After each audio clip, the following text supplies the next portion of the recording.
നമസ്കാരം. രവീസ് ബ്ലോഗിലേക്ക് സ്വാഗതം. ഇന്ന് April 10 doctor Christian Fernand Samuel Hahnemann എന്ന ജർമ്മൻ ഡോക്ടറുടെ ജന്മദിനമാണ്. ഈ ജന്മദിനം ഹോമിയോപ്പതിക് ദിനമായി ആചരിക്കുകയാണ് ലോകമെന്ന്. സുസ്ഥിര ആരോഗ്യത്തിനായുള്ള ഹോമിയോപ്പതി വഴി സമന്വയം എന്നിവയാണ് ഇന്നത്തെ സന്ദേശത്തിൽ ഉൾക്കൊള്ളിച്ചിരിക്കുന്നത്. 2017 ഒരു രാജ്യം, ഒരു ഭരണഘടന, ഒരു നികുതി എന്ന ഒരു മുദ്രാവാക്യം ഉയർത്തിക്കൊണ്ട് GST കൊണ്ടുവരികയുണ്ടായി.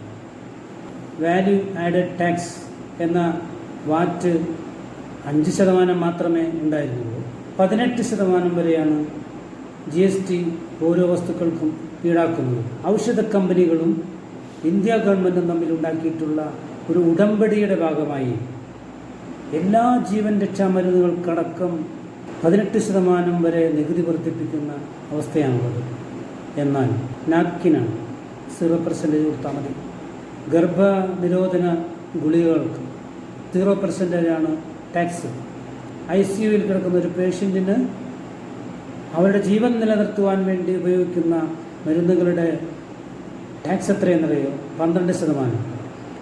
വെറും 5% ഉണ്ടായിരുന്ന മരുന്നുകളുടെ ടാക്സാണ് ഒരൊറ്റ രാജ്യം ഒരൊറ്റ നികുതി എന്ന് പറഞ്ഞുകൊണ്ട് വന്നവർ ചെയ്ത വിക്രയങ്ങളാണ്.